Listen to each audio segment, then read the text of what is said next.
Teresa, are you able to, oh, never mind. My name is correct. Okay. I was going to say, can you change my name? Because apparently I'm not able to view participants. So that setting is odd. It doesn't matter. Okay.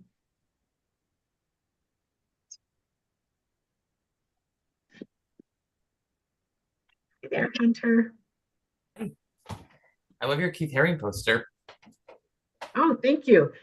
It's actually a wall decal. Wow. Yeah, that's really cool. Yeah. All right, welcome everybody. Do you think that you can make me co-host again just to, Oh, yes, certainly. you've like, sorry about that.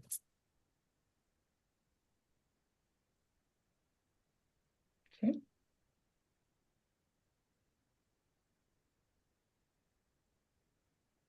Okay, so there we go. Now we're good at this. All right, if I share this, can everybody see the agenda now? Yes.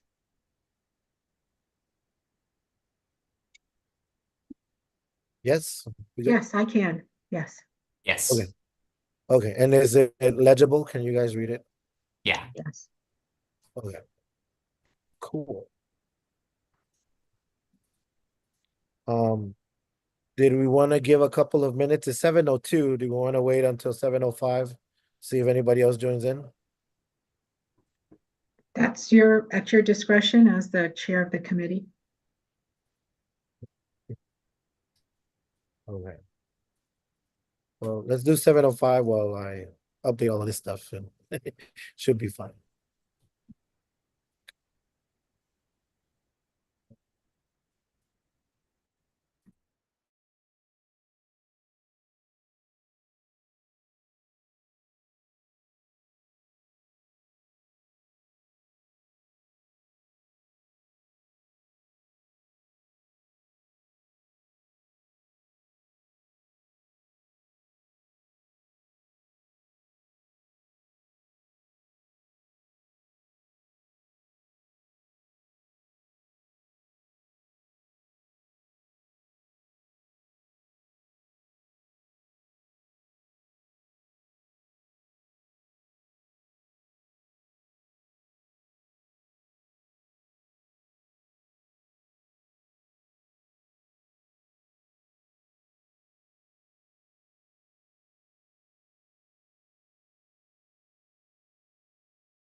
All right, so welcome everybody. Thank you everybody for joining at 7:05. I'm calling the UNNC Elections Committee meeting to order. We're gonna go ahead and review the agenda that is being shared at the moment. We have quite a few items to get through, but hopefully we'll be done quickly and without any incident, yeah. So first thing to do is we're gonna review the agenda, which we have welcome and attendee introductions. We're gonna have a section for general public comments. Reminder that this is for things that are not on the agenda. So if anybody wants to comment on things that aren't on the agenda, we will have a time for that. The first thing to review will be the election schedule. We're gonna discuss it and see what plans, if any. The next thing on the agenda is to the initial budget for the elections, which is phase one. This it's a matter of some importance just because we're kind of already a little behind on it. After that, we'll talk about the election committee synopsis for the website if we want to do one, if to send for the communications committee to put up on the website and what we wanted to say. After that, we're going to talk about the neighborhood council elections theme, things that we have. I have some ideas and things that we can talk about. I know that there has been some stuff done before, so we can look at all of that and see the best way to move forward. After that, we're going to discuss the Region 10 2025 Neighborhood Council vote by mail info session, possible questions that we have regarding this year's election cycle, because it's going to be all mail in, and the information session will be online on December the 4th. After that, we'll discuss the neighborhood council, the elections committee schedule for the next month. If we want to keep it doing virtual only, if we want to do hybrid, and we'll talk about all of that. And after that, we will adjourn. That is the agenda packet. So once again, welcome everybody. My name is Aber Martinez. I am the chair of the elections committee. Anybody else, you are feel free to introduce yourself. We'll start off with Paula or with Teresa, I'm sorry. Okay, thank you, Ever. Hi, everybody. I'm Teresa Masonette. I represent the West Adams Avenues on the board of the UNNC. I can go. I'm Hunter Reese. I am an at-large representative at UNNC in the communications chair and the communications committee chair. And yes, I'm Laura Myers. I'm also on the UNNC board. I'm its vice president. And I'm All right. mostly going to be off video. Okay. All right. So welcome everybody. The next part is, does anybody have any general public comments? Not something that is not covered in the agenda. Anybody have anything that they would like to share? You're more than welcome to at this moment. Ever, this is Laura again. I did speak with Naomi, and I think I can just insert the pieces of our discussion as it relates to the different pieces of the agenda, Okay. rather Okay, than thank do you. it in public comments. Right. Okay. Sounds good. Aside from that, thank you everybody who was at Taste of Soul. It was my first time going, so that was pretty cool. I actually got to see the people from Mink and some other neighborhood councils. So it was a good like little networking opportunity and stuff. So yeah, that's pretty much it on that.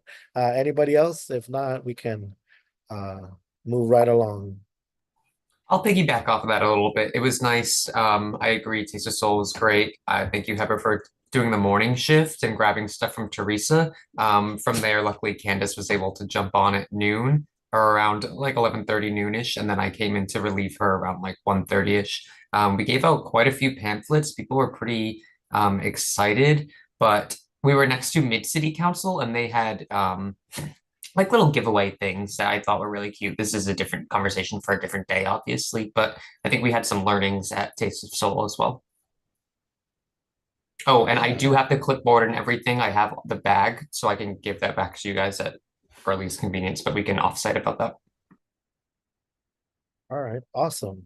All right, so let's jump into the whole agenda stuff. The first thing is to discuss the election schedule. I talked a little bit about this at the executive committee. In this lovely handbook that was shared with me, that is like 65 pages long, and I still haven't really gone through it all. But I'm trying to get to the place where it gives us the schedule of the dates. Okay, so here we are, the election city dates and everything. This is just giving basically a lot of information, just really what it talks about qualifying documentation. It is my understanding that we do a general qualification form, like we don't ask for verification and things like that on our neighborhood council. Can anybody correct me if I'm wrong on that one? You're correct. Well, no, Yeah. for So, candidates, they do have to provide to the clerk. But okay. not, we do not do that. We do address. not verify by looking at their driver's Yeah, license for a or, voter. No, the difference is candidates versus voters. Voters, we do no I see. verification, but the clerk Okay. verifies candidates. Okay. So this is in the packet, in the meeting packet. If you want to look through it a little bit more carefully, you're free to do so. I'm kind of breezing by more than anything because I'm trying to get to the election schedule, which is so that we can kind of see where we're at. If you could see here, we are in Region 10. Our elections are on Tuesday, April 8th. We are in Region 10 right here. United Neighborhoods. We're also with EC Central, EC North, EC West, Mid City, Park Mesa Heights, and West Adams. As we go down a little bit more, it gives us the timeline. So for Region 10, Tuesday, the election date. And then right here, this is the actual timeline that was shared. If That's everybody Region could see 11. it, yeah. And So you have on to keep November going down 5th. to Laura, 10. raise your hand, please. I don't, can we Oh, follow protocol for a okay. second? Yeah. Oh, this is Region 11. Sorry about that. Sorry. Let me go down to Region 10. Here we are. Sorry about that. Okay, so here is where we have the candidate filing period and the candidate challenge period. I don't know why it separates it, but it does. But it's all on December the 6th. That's when the whole basically our side of the elections kicks off. In order to turn in the documentation for the candidates and everything, that is on Thursday, January 23rd, 2025. If someone wants to withdraw, they have until February 2nd, 2025. If you want to resolve the candidate challenges, if as my understanding, candidate challenges are the ones that are challenging for a contested seat, if I'm not mistaken. Is that what it is, Teresa? No, I was gonna ask Laura, if you could just scroll up a little bit where it's, Oh, for December 6th, the candidate mhm. challenge period begins. So Laura, under Yeah. what circumstances would someone challenge? Well, if you remember, the way they did it last time, when a candidate files, within a day or so, sometimes less, their picture pops up, or at least their candidacy pops up on the clerk's website. So that means the public now gets to see who's running. Okay, So I kind of doubt okay. on So Friday a challenge would be is if someone says, is oh, they not don't really live eligible. in UNNC, they no longer live in the neighborhood or Right. the Right, community. exactly. So that's what challenge means. Somebody's saying that somebody who's running is not eligible for the board. Okay. Okay. And let me say that lack of eligibility does not include if we end up, and I don't know that we will, but if we end up removing someone because they didn't take all their training or because they stopped attending, that's not a lack of eligibility to run again. So So if someone were to be removed before this date and they they're wanted to still run again for eligible the to election. run again for the seat that they just removed from. If they're removed, I don't know what happens if Dunn removes them for there's other categories of reasons to be removed for misbehavior, and I don't know what happens there. But that would be Dunn making a challenge, not us. Okay. February 7th, 2025. It talks about a deadline to announce board affirmation. Yeah, that Laura, means I'm they gonna did order not. you on that one. I know what that means. If it turns out that we don't have enough candidates, or if there's only one candidate per seat, they will not continue the election. They will simply affirm the candidates as the next, as being on the next board. And then they'll stop working for us because they've got other work to do for other people. They won't develop a ballot. I see. Okay. Okay. After that, we talk about Yeah. I release need, the certified list of candidates. Go ahead. I'm sorry, so Teresa said she would raise my hand. That is why I actually had my hand raised. So in the middle of all of this, there's a date not here, but this is what Naomi told me. She is our election person at the clerks. They will be giving us like kind of a sample ballot to look over and make sure it's correct in terms of the different categories, not in terms of the names of candidates, but in terms of the ballot um, format, because we have 7 different ballots. That is the day that we need to decide if we're also putting those 2 vacant seats or any vacant seats we may have onto the ballot.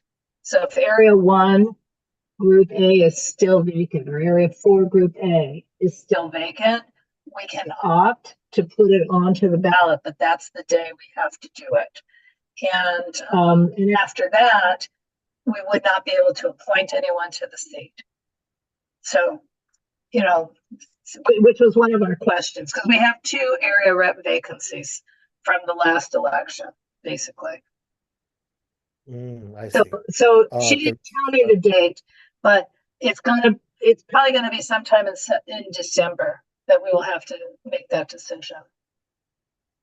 And do you know if it's gonna be a board decision or is it a elections committee decision? Well, I'm kind of weirded out that it's anybody's decision waiting for that day. Um, so I think maybe we could have a pre-conversation at the board meeting, because either we stop soliciting for candidates to be appointed for those 2 seats. I mean, that's basically, because she said, what have you been doing to get them appointed? It's like, we've made appointments, we just weren't able yet to make those 2. And so maybe I think it should be a board conversation, but that may not need to be a board vote. I don't know what Teresa thinks. Well, what I was going to say, Laura, is that we do now have a chair of the elections committee. So any discussion with Dunn or any of the peripheral people ever needs to be on that. And actually, as chairperson, he needs to be leading those conversations. Teresa, he and I had decided that I would talk to her, because I also need to find out from her how we let them know how he is the elections chair, because in the past there's always been form. So that is why I talked to her. So the next step is actually now we have to write a letter, because they don't have a form, to introduce her to Ever. So that is why I had the conversation. So these were the things we talked about that I would be talking to her about initially. And I did tell her who our person is and that he was the chair and I was not. Or you can reach out directly to her, Eber, and let her know that you are now the chair and that you will be dealing directly with her regarding the election. And you can CC Laura if you like. That's another way of moving forward. Right. But the question Ever asked is, or I asked is, what do you think about who makes the decision? Should it be the elections committee or the board as to if we're adding those 2 seats to the ballot? If you're asking me if the 2 Yeah. seats are vacant, then they need to be added to the ballot. So we can then try to, because we're going to be doing a lot of outreach to get new candidates.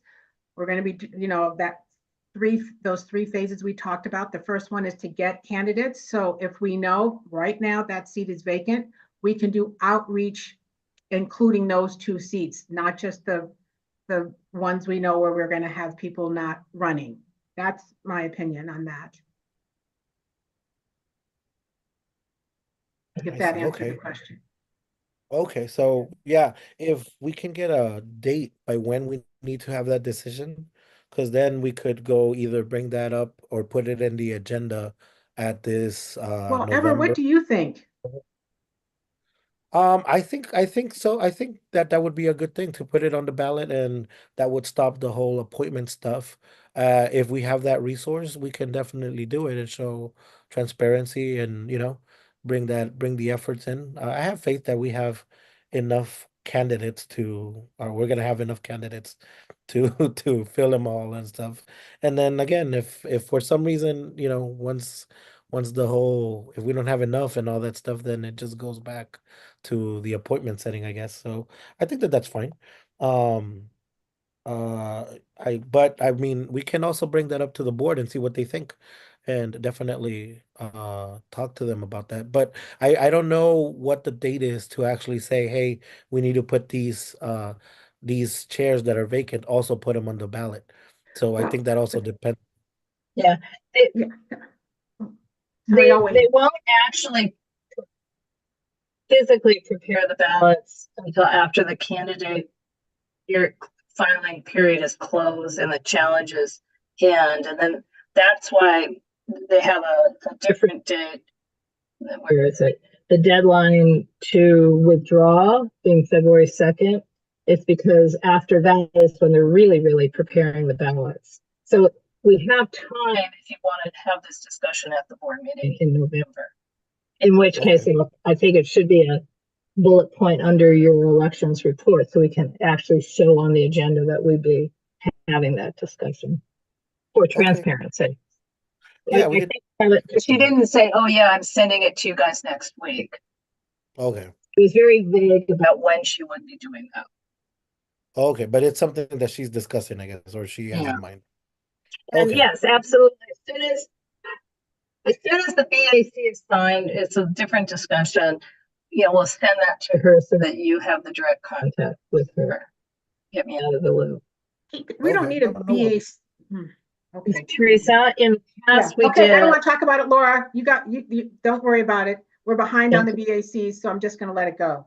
But Right. Ever, what I think, you, as the chairperson, you come to the board with an opinion, because if not, we're gonna spend 20 minutes Right. with 50 everybody raising their hand, putting their 2 cents in. So as the chairperson, if you come and you say, well, here's the situation, this is what I recommend, and whatever that is, and it can be what the committee wants or what you recommend as the chair, then that gives the board Right. some kind of guidance.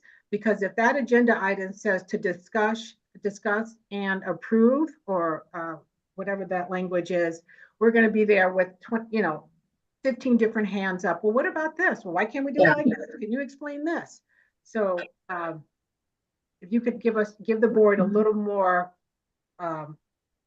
Okay. direction with an opinion on which way to go, then we can either say yes or no to that.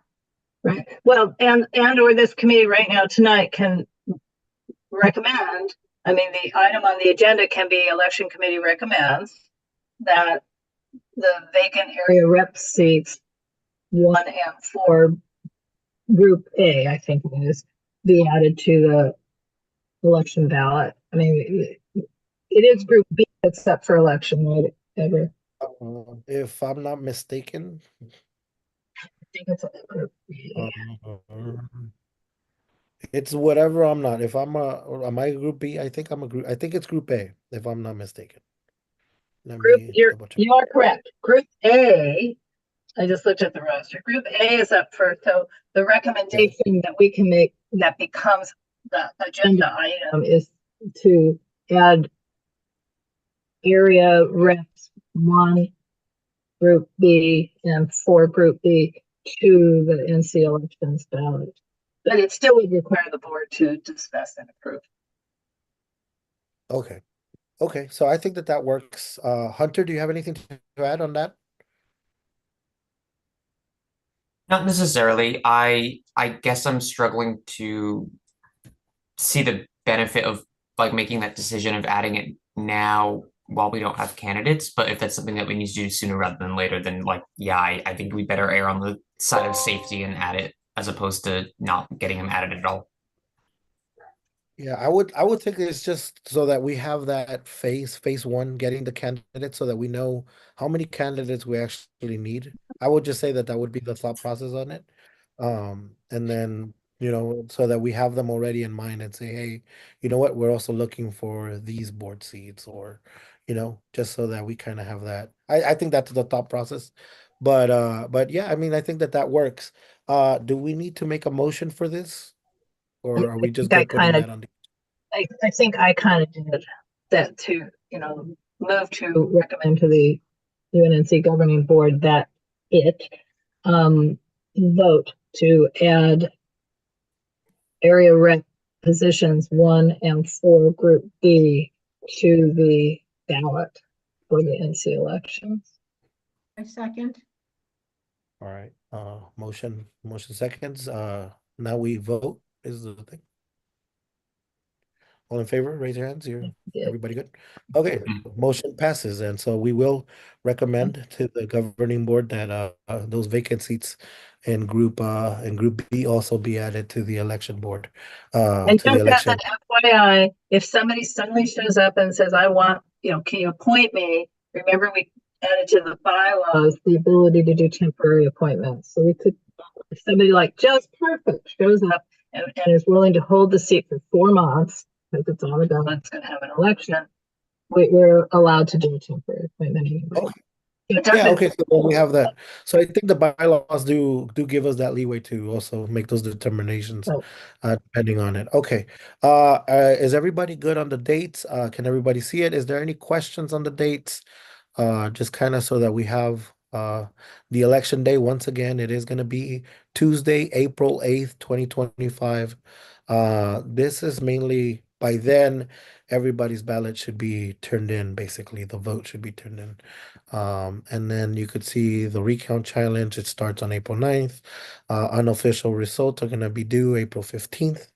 And then recount challenge and challenge filing period, it ends on April 16th. And then the deadline to receive postmark ballots, April 18th. Challenge to resolution deadline, April 22. The official results and certification deadline will be April 23, 2025. Retention of neighborhood council materials and stuff, it starts on August 25, 2025. So that is the election cycle that we are looking at. Our phase 1 discussion, basically what we're going to center today, is from December 6th to what? January 20th, I would say, when the candidate filing period ends. That is basically what we're trying to cover in phase 1, if that makes sense. Basically is just finding the candidates, making sure that their paperwork is done, and then making sure that they're going to be on the ballot. So uh, those are the things for phase 1. Any questions, comments on that? Any questions on the timeline? Anything like that?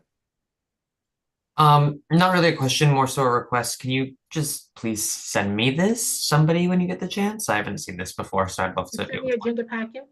Oh, great. Okay, It is. download it from It that. is in the agenda packet. You just have to scroll down a little bit. It's on page 33 of the agenda packet.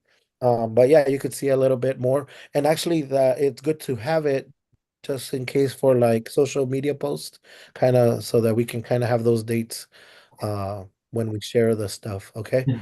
I'm gonna stop the share here on that, and then continue sharing our agenda. oh, well, I was, hands up. Yes. So one thing that you and Hunter and whoever else is going to be doing media outreach stuff, you take that calendar and then you insert, we need to make our own much more detailed calendar of what we're doing to meet all those calendar items. Right. So I just took a glance. I have it from last time. I'm not going to want to share it, but because we are in 23, our cycle began in on January 6th, so a month later, but it was January 6th. So the first social media post was start the new year by, I mean, I'm saying something like start the new year with public service. It kind of was tagging into the calendar. So I just took a quick glance. This was something Gabby had prepared in 2023. Not this, but it's something Gabby had prepared. It showed what the plan was for social media posts to intersect these different other things. So that's kind of the key. So, when do we announce candidate filing?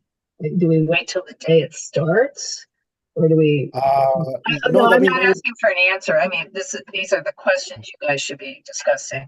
Do we wait till the day it starts? Do we start, and start the Monday before? I mean, there's no place to go. There won't be anything open if somebody got real excited right away. When do we remind? Do we kind of take a break from social media for Christmas, New Year's week, because no one's going to pay attention anyway? I mean, I don't, these are not answers, these are questions. But then at some point, you have to say, oh, you've got 2 more days, right? Today's the last day. And then immediately switch to get your ballots. So you just need a calendar on the calendar. Yeah, no, that makes sense. I mean, just some preliminary, and sorry, I'm just trying to answer some of these questions, but just like preliminary, I think since we have over a month of time where people are allowed to announce their candidacy, I don't think we should start too soon. But yeah, depending on what's going on over Christmas, we might do light posting, so maybe we can do stuff there and there, but this is all stuff that we can figure out over the next 2 months for sure. yeah, and I think that we can definitely have that conversation, with the communications committee as well, just kind of have everything, because I know that Hunter has other things that he wants to post on, on our behalf and stuff.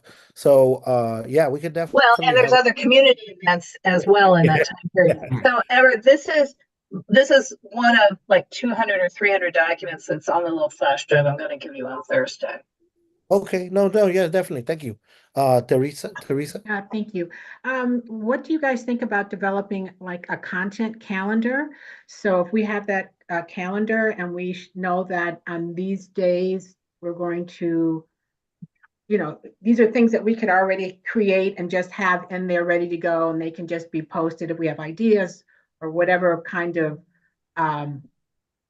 flyers or postcards, whatever ideas we have, they can be in the calendar ready to go, and we can say, well, every Friday we're going to post, or every Tuesday and Friday we're going to post.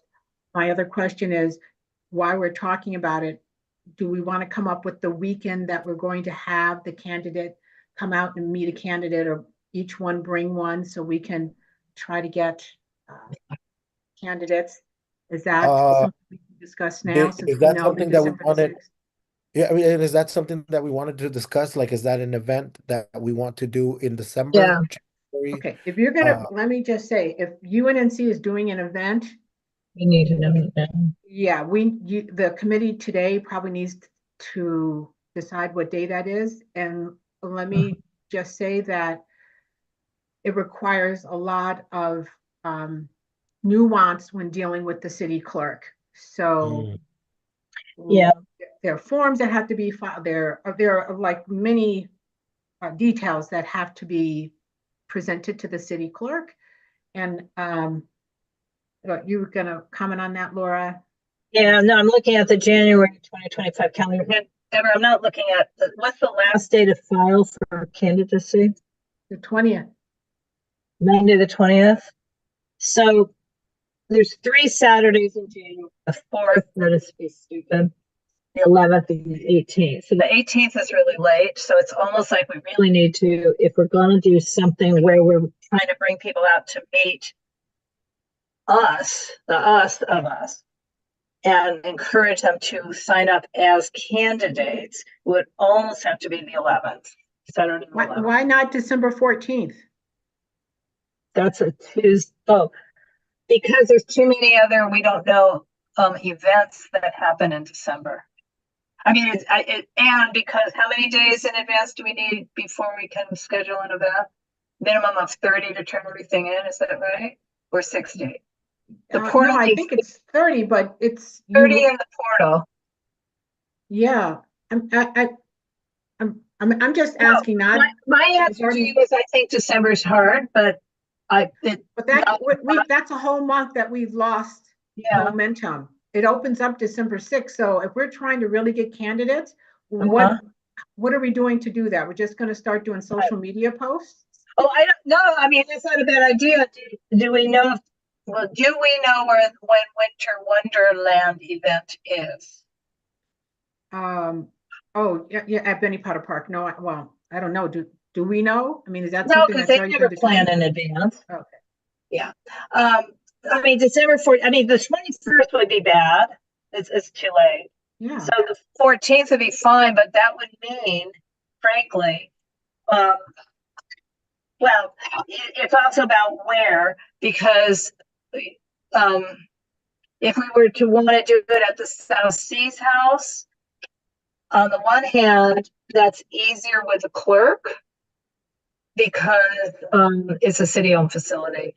But on the other hand, it's where we're all comfortable, but may not be where community members are most comfortable. So I mean, do we want to do it at a coffee house like South LA or Alibi? Alibi is very difficult in that time frame because it might be raining or cold.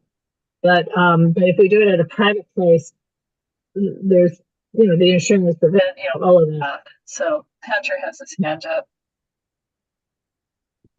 I was just thinking if an event proves difficult, obviously like an in-person thing would be ideal, but we could always do like an online forum.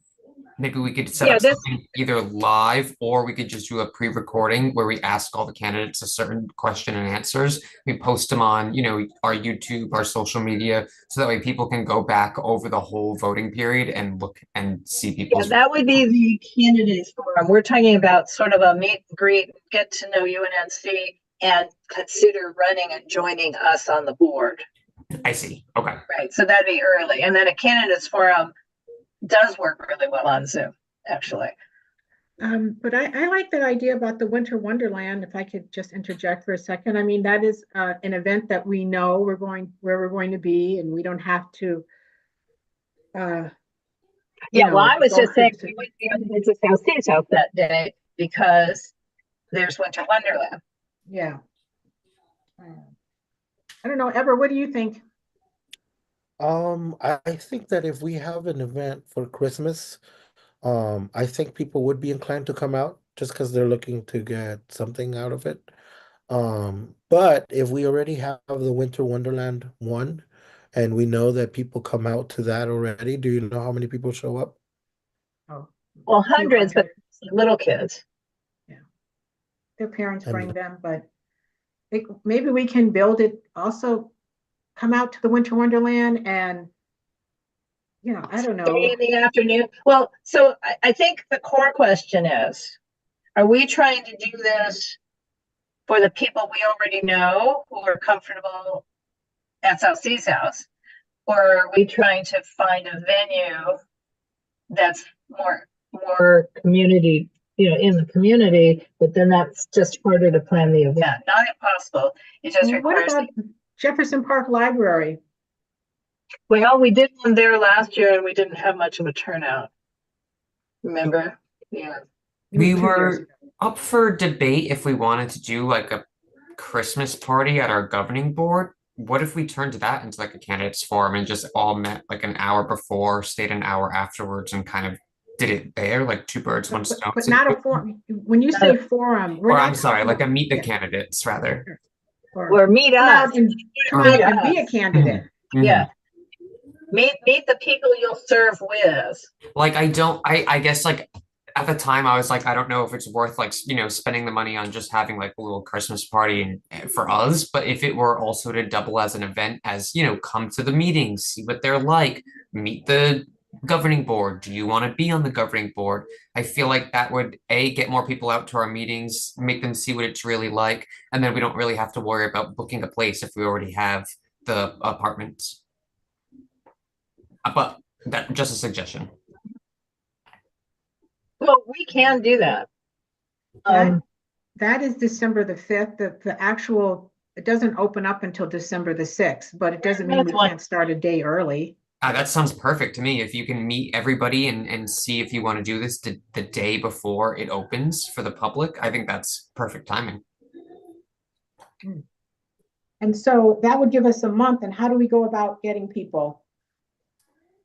The same way we would if it were any other event. I mean, I could start posting it on social media. It's definitely too early now. Over a month in advance, nobody would know. But, in a couple of weeks, I can start posting it and saying, this is going to be our regular meeting. We're also going to be doing an event either before or afterwards where you can ask questions, see what it's like, see if you want to be a governing board member yourself. Right. And this is what we talked about a little bit at executive. This is the each one bring one for our own board members. Each one bring one to that meeting. Like bring a person? I'm not sure Bring you. a person Okay. that you've talked to who might be interested in running for the board. Yeah. I've got two already, just saying. That doesn't mean they'll ever sign up, but I got two I'm talking to. Got two. But yeah, each one bring one would be kind of this kind of thing. Because it'd be not good to be giving a party and nobody comes. Yeah, agreed. So, but I think that's fine. But is that Yeah, what do you think, Heather? I mean, this is just one option. I think that, since we're all, the whole board will hopefully be there, like it's a good way to make sure that we get as many people as possible. And we can still Um, we could start planning now for an event that could be in January, and that gives good Yeah, I think leeway, that sufficient time. Yeah, because I think that a lot of people in December, they already have their calendars booked on what they're doing, what they're going, all that stuff. I think a lot of the weekends are taken for different reasons, whether it's work party, whatever it is, right? I think that we can kind of join the governing board meeting so that they do see that. It could kind of be a little bit of an introduction, and it kind of gives us an idea of who we're actually working with, and it gives us that month to either outreach more to get people for a possible January event. When it comes to an event, I do want to make sure that we have things that get people there when it comes to like resources and stuff. If people can come, I think that that helps more. Like, what do Uh, you mean? uh, so like for example, in my regular job, right?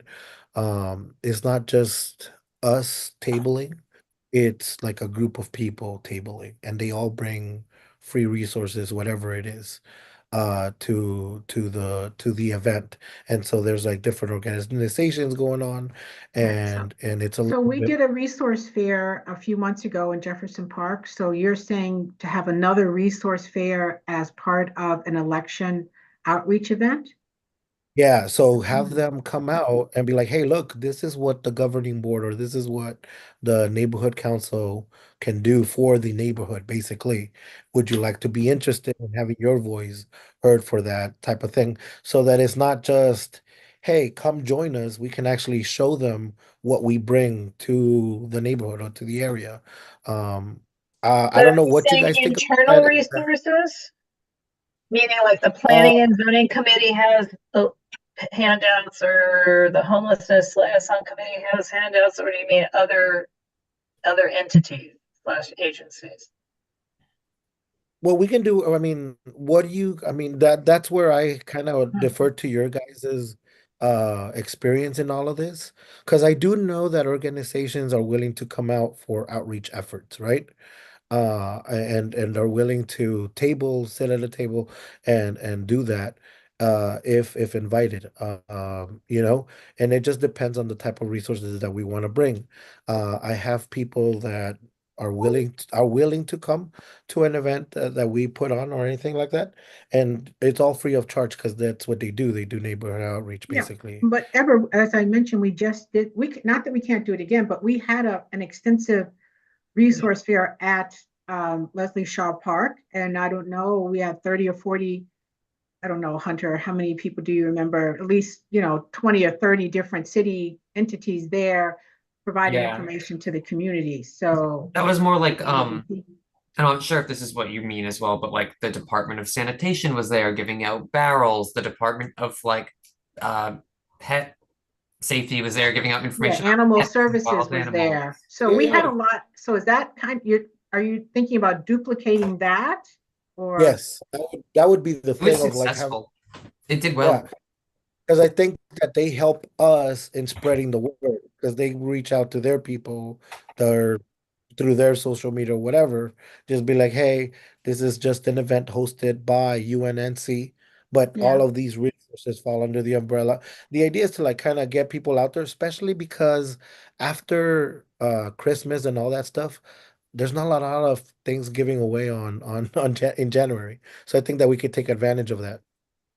Well, if I could just put my 2 cents in here, I could see doing that once we have the candidates, but if we're talking about doing an event to garner candidates for the election, I'm not quite sure. But I could see after we have the candidates, if we want to do a resource fair and say, by the way, here are the candidates that are running. Please, come and talk to them and have them go out and talk to people. But I don't know. That's just my thought on that.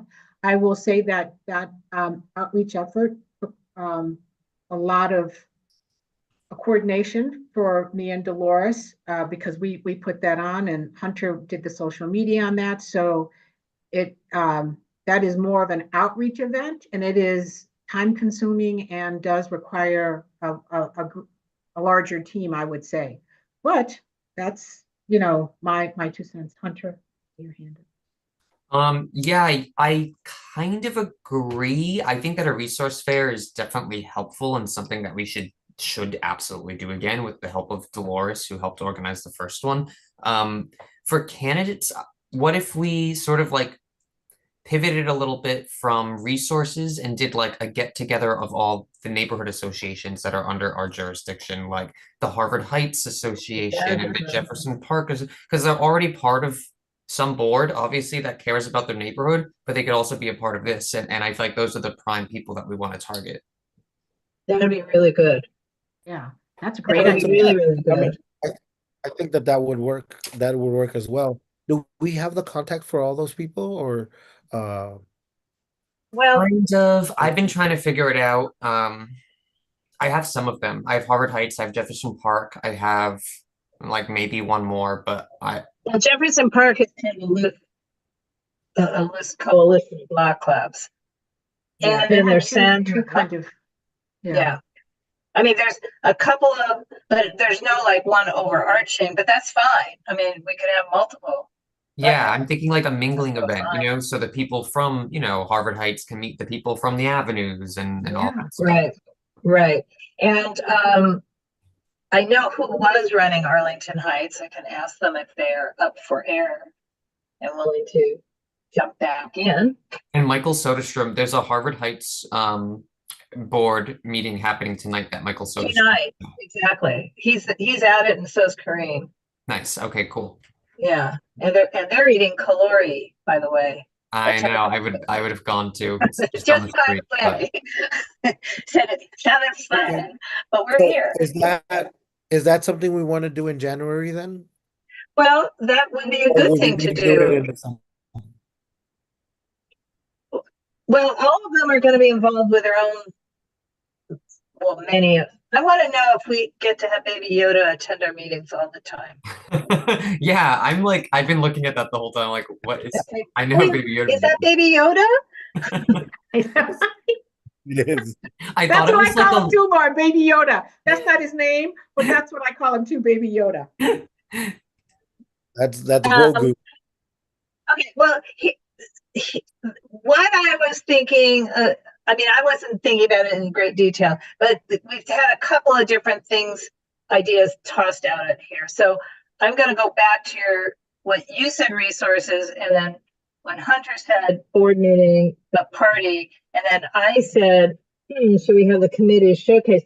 That I think maybe we could plan for the December 5 little party, since that room is large. Maybe we could also ask each of the committees to have they ideally be there to have something that says what they do, not the 2-line mission statement, but just maybe they have the time to create some sort of flyer, be there and say, here's what we do. One of the things we do is have all these committees, and maybe we could also have, this is still December 5, if there's a way to do some sort of big board with photos of our events, or another computer, not the one we're going to be using for the meeting, with some sort of stream, somehow stream photos of us and our prior events. And I don't know that we haven't got very far on this agenda. I don't know that we necessarily have a lot of photos recently, but we have a lot of photos from the anniversary, right,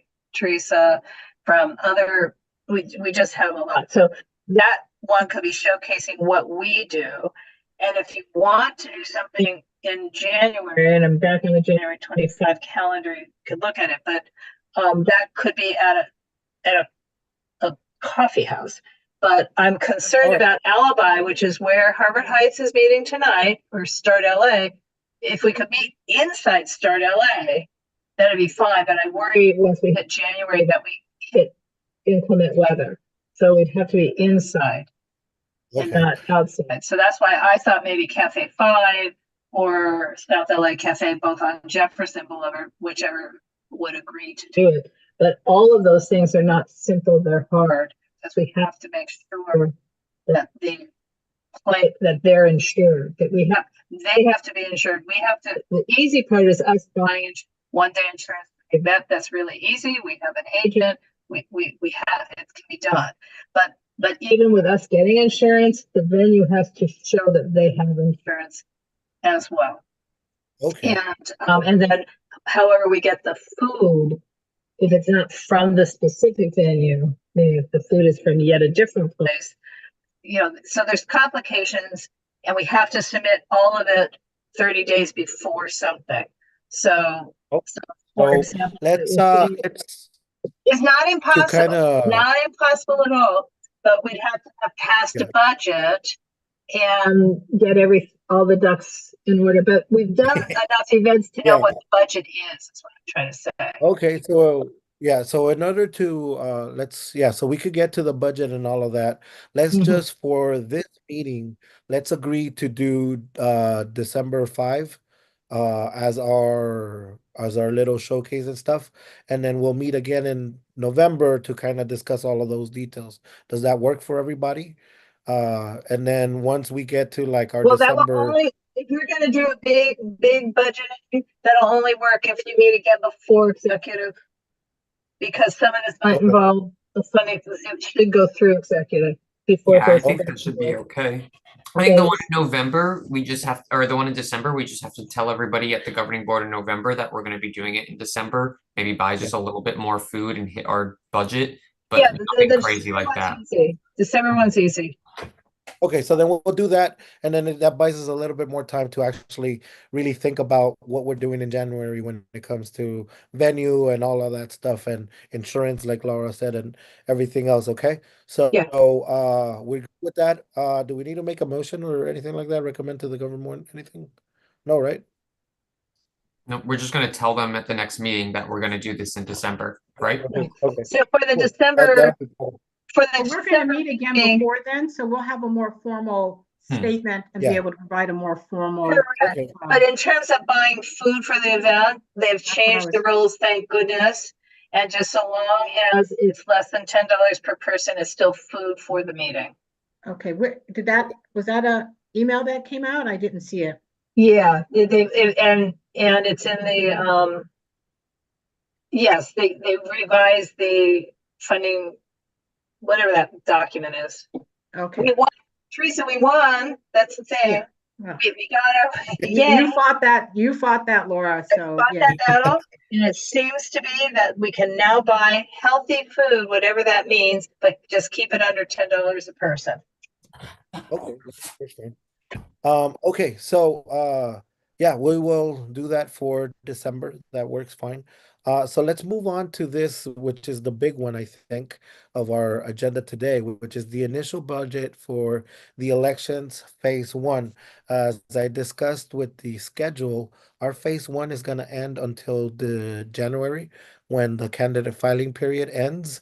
And so that kind of gives us an idea for what a January event, and then December we're kind of just adding to the governing.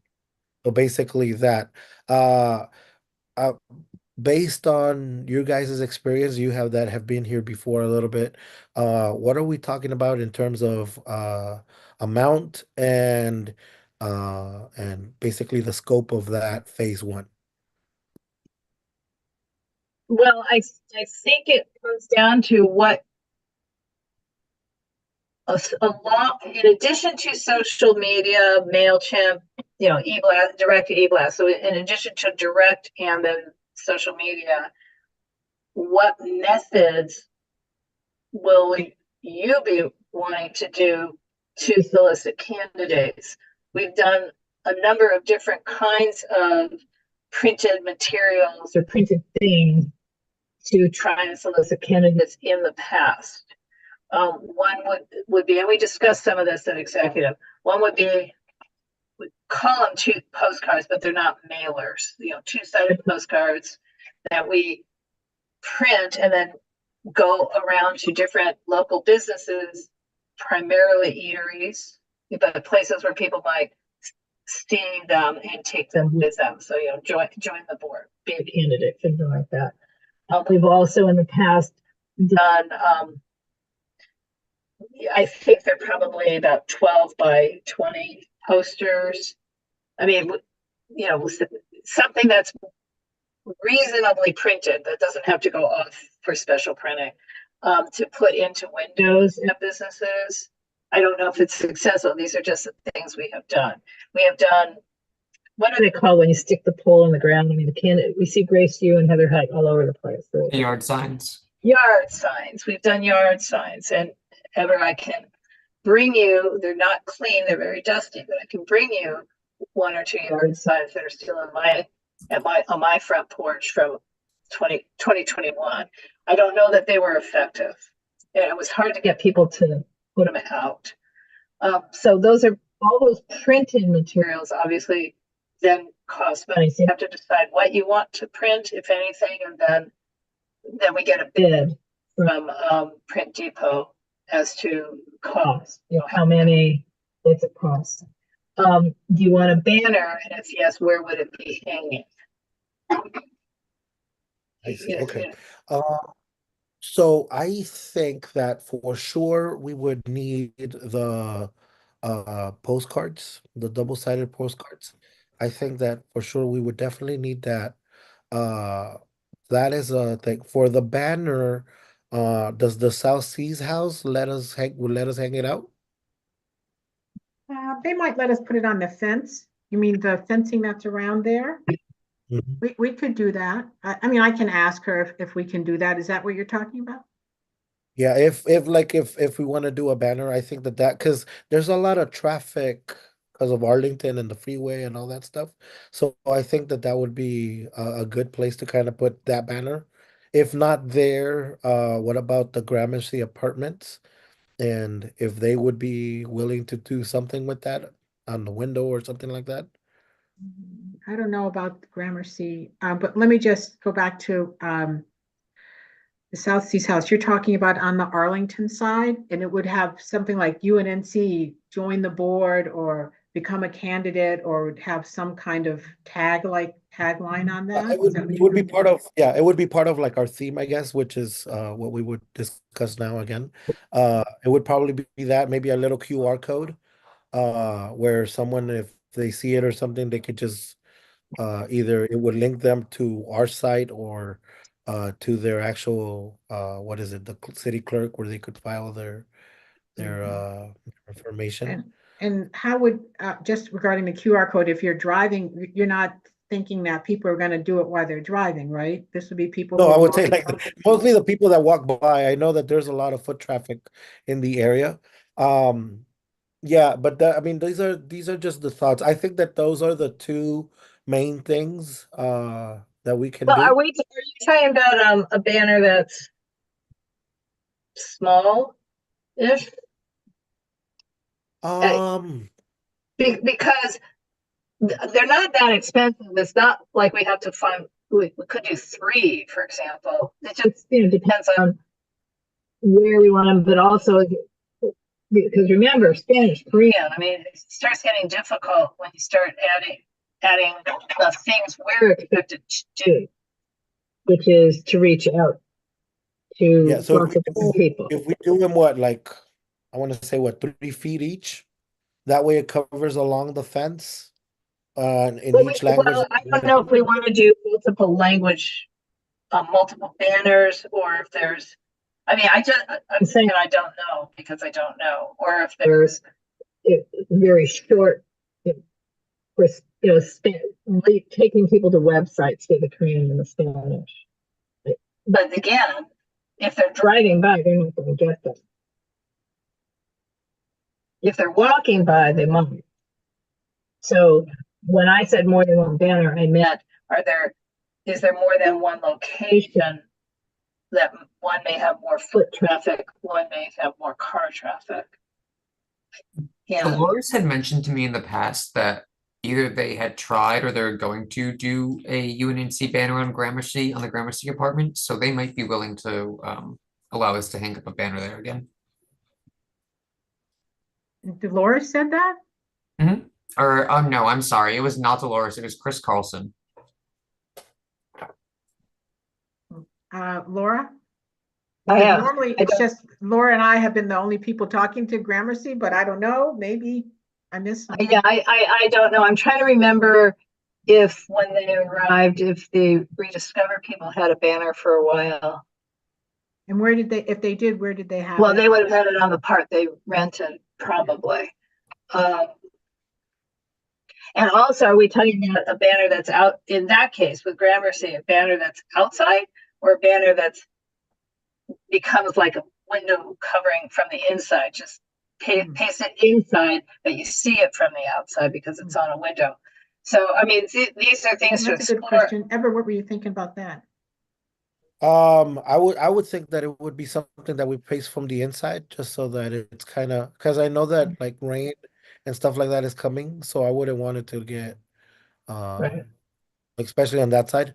I know the other one has to be more weather resistant, just because we are thinking of putting it out on the side Right. of the house and stuff. So I think it would be two different type of banners. Yeah. If it's allowed, if Gramercy apartment allows us to do that, I would like it for I would like to have that done. The other area where we could be possible or we can see is one of the libraries, if they're Well, willing to both of the also. libraries would be good. Mhm. Okay, yeah, because Yeah, I that, I mean, for mean, I'm sure just, the postcards, but maybe something bigger as well. But I I mean, would we have could two. actually probably have some, have an easel there with a big, you know, 24 by 36 poster on a poster board on an easel. So when people walk into the library, it could say, join the board, register to Mhm. vote, or whatever we want to say on that.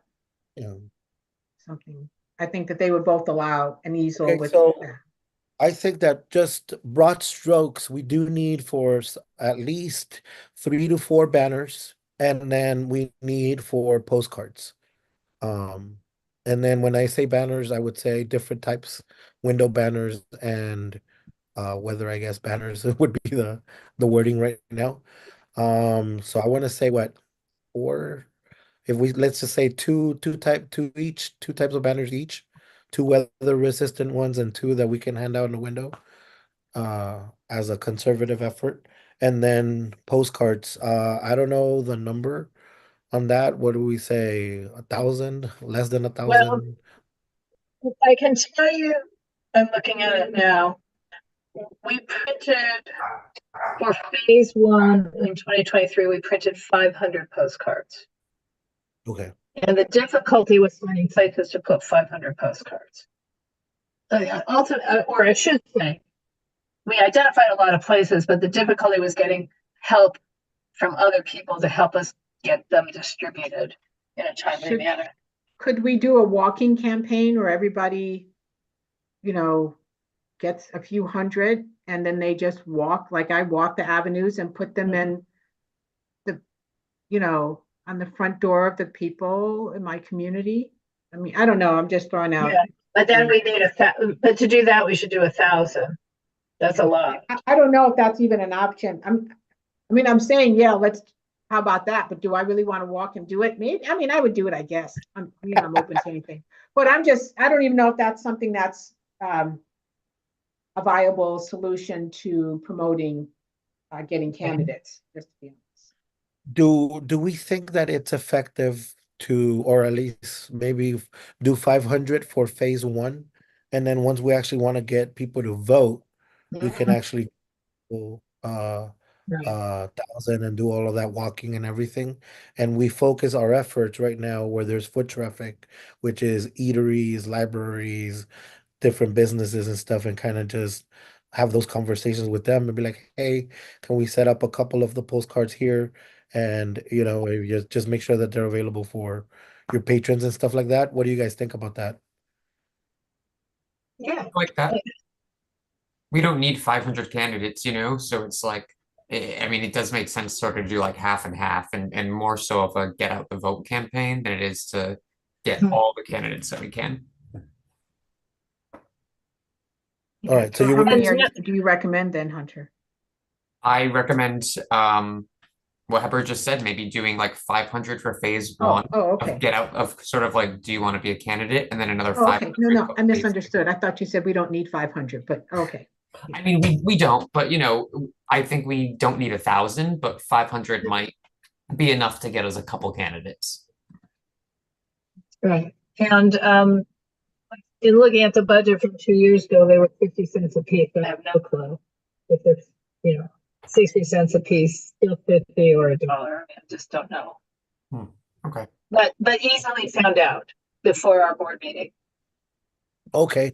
So then let's would you like to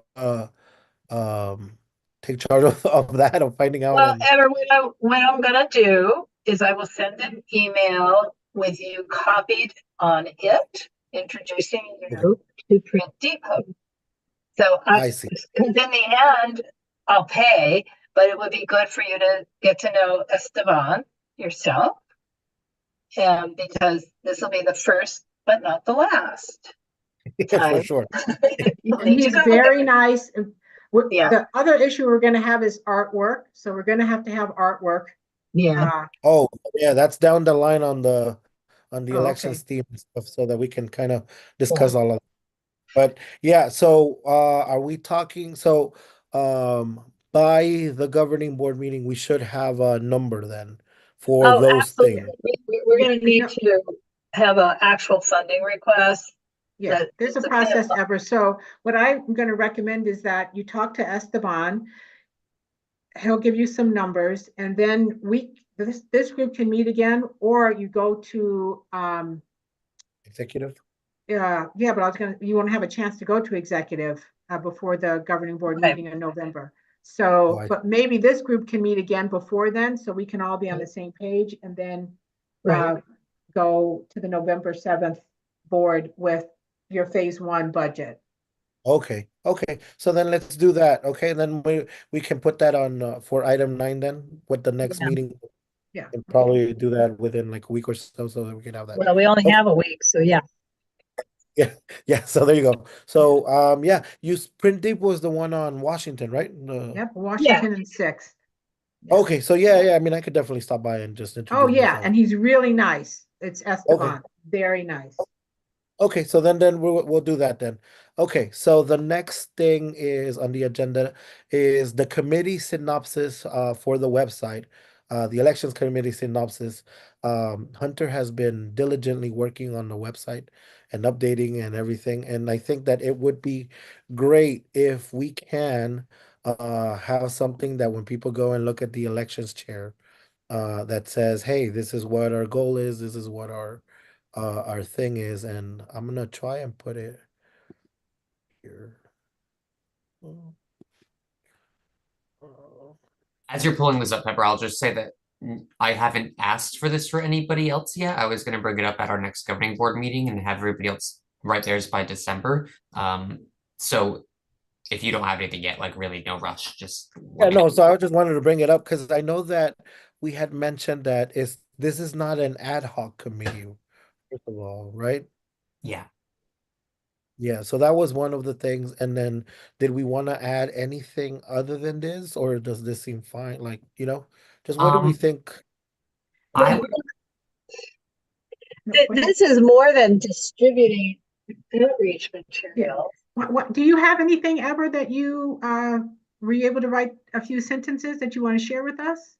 I haven't written, I honestly Okay. haven't written. I put it in the agenda just to kind of have a general idea of what we wanted this election committee to be, basically, to have that discussion. I really wanted it to be more of a like open talk of like, okay, so Okay. what are our actual goals? And I think like Laura said, we're not just distributing materials and stuff. It's more than that, right? And so Yes, if we have I would say the election committee engages UNNC stakeholders, encouraging them to be candidates and or otherwise get involved with UNNC and also to vote in our elections. To do that, it prepares and distributes election outreach materials and organizes, I mean, the second part's fine, but it's not its job. Its job is to engage. Okay, so yeah, so this was why I kind of put it up there just so that Yeah. we kind of think of like, okay, this is kind of where we see the elections committee or what we see it doing. But again, it was more of like, let's just have that discussion. What do we want to be known for more than anything, or what do we want the elections committee to be known for? As Hunter said, he hasn't officially brought that up, but I kind of want to have something so that by our December meeting for sure, once we, kick off our election cycle and all that stuff, we can have something updated on the board if we do link it to them and stuff. So if you have any other thoughts or anything, feel free to email them to me or text them and stuff, and then we'll definitely put something on. I did want our description to have sort of the theme also involved, which also kind of brings us up to uh, that next part of the agenda, um, which is the elections theme. To bring that up, unless anybody had any other comments on the synopsis, or we can move on. No, we're good. Okay, so when it comes to the theme, I had this is just a basic idea um of what I wanted to kind of bring to the to the election cycle. Can you guys see it? Yes. Yeah. So the theme would be to activate, right? So I know that previously you talked about raising every voice and basically making sure that the neighborhood or the community voice is heard. But if they haven't activated it, or if they haven't uh brought that out, then it's kind of inactive, which is kind of what we've had with some of the chairs and some of the vacancies that we have. And so the theme would be activate your voice, if that makes sense. Does anybody have any comments, concerns? This is not a official thing. This is just kind of a little bit of a mock-up. Does anybody have any ideas, anything that anything that they could also add, or did you have a different theme in mind, anything like that? Teresa, go for it. Thank you, Ever. I like this theme, but my first comment is that if we could use the font that is established for UNNC. So right now I see cursive and I see some other kind of block style. So if we do have an original design font for us, so if we could use that in any language that we use, I would recommend that we do that. But that sounds good to me. Activate. Yes, but this isn't our font here. I don't Yeah, think. no. And again, like I said, this is just a little mock-up that I did, just playing around more than anything. But Uh, I feel that's strong, that those words are strong. Laura? Yeah, well, I agree and disagree. I think activate should be our specified font if big it's bold. I don't actually have a problem diverting away for your voice into a cursive, whether that's the perfect cursive or a different one, because it makes it stand out. So so I don't have a problem with it actually. But the activate should be whatever it is in the package. I mean, in other words, to match the font. And that's sort of Hunter's role. Yeah. So Cool. that Yeah, I again, was just so gonna just a little. mock-up more than anything No, of like, I might actually kind of like it. Um, but I think we're supposed to be not slavish, but we should be following it. Like Hunter can talk because yeah, oh Yeah, I yeah, was just gonna say I have the font saved on what is it, Canva? So I can either send you the password to Canva or send you the font name if you want to make them on like Photoshop or something, or I can just make them myself if you're having trouble making them, whatever is easiest for us. I do like the idea of making obviously Activate in our font, and this is silly, but it kind of reminds me of like the Skittles campaign from back in the day where it's like elevate the rainbow, chew the like you can change up your voice with other things to be like activate your voice, activate your opinion, activate X, yeah, Y, you know? your involvement, whatever we want to do. But I think that activate would be a good, the theme, overall theme of the election cycle would be that kind of just get that involvement back to, pre-pandemic levels and stuff like that. And no, I mean, Hunter, if you're willing to do it, I don't want to know how busy you are and stuff. So Don't if ever you don't feel like you're like stepping on toes. Like the social media, I mean, the stuff that we make for elections will definitely go on social media, but I also am like making other stuff for social. So like we can figure this out again over the next couple weeks, but I'll at least start by sending you the font name so you have that if you want to make something. I'm not sure if it's available on other platforms like Photoshop or like Microsoft Word or something like that. what was it? Begin with an R, right? Something I don't know off the top of my head. I Rockwell, can something like that. I mean, we have it, but yeah, well, it's what not I use, unusual. I did use that. I did do that on my phone. I just wanted to kind Yeah, of let you know. yeah, it looks great. it's Yeah, so I don't know if that was another question that I wanted to ask of this committee. Did we want to get someone to professionally do these, or are we okay kind of doing them in-house? Because then that also adds to the budget question. If we wanted to actually hire someone to do some of the flyers, some of the stuff. That was the other question, because if we do, then we do need to put that into account for the budget. yeah. Well, oh, Teresa has her hand up. Sorry. Sure. I was just going to say that if we decide to go that path, we can also talk to Print Depot because Geraldo, who works in that studio, he also does design work too. So I Ah, don't know if it's $90. I mean, I don't remember. We didn't use them before, but they have that capacity there to okay. do design work. So From a funding point of view, it would be absolutely easier to use their art services or design services versus hiring a freelance designer because we start having conversations about do they need a contract, who owns the license, blah, blah, blah. The thing that got us in trouble previously. So, Exactly. so if we needed help with the design, they're always willing to tweak without charging us, just by the way. Okay. Okay. So I think I that mean, would they be have our colors somehow there too. okay. Okay. So that works. But the other question is, are you going to go pure graphics? Or are you going to be using any photos and anything? So that was again, this is a question for us, I guess, more than anything.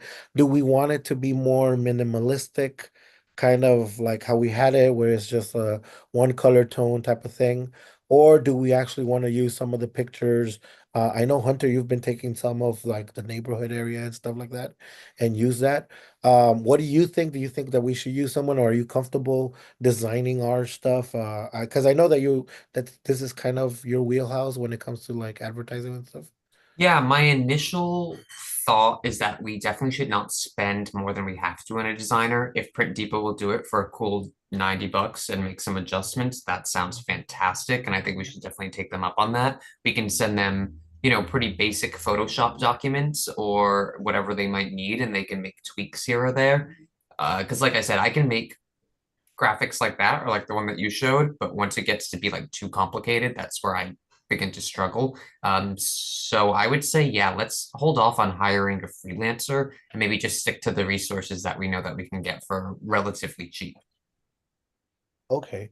The other reason why I was thinking of using Activate or this type of theme is that it's easily translatable.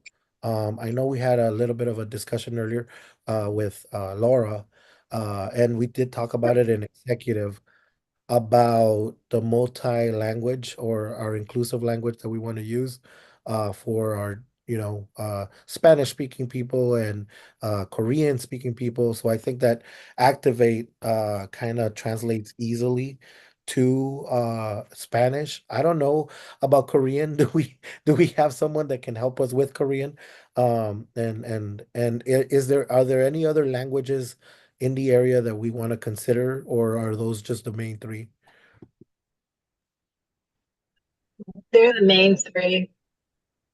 Yeah. I know that the recent Korean festival, they also did maybe Filipino Like and Tagalog or something, right? yeah, Tagalog, but we don't have that sizable population here. I feel like And I the think smaller the that, better. oh, sorry.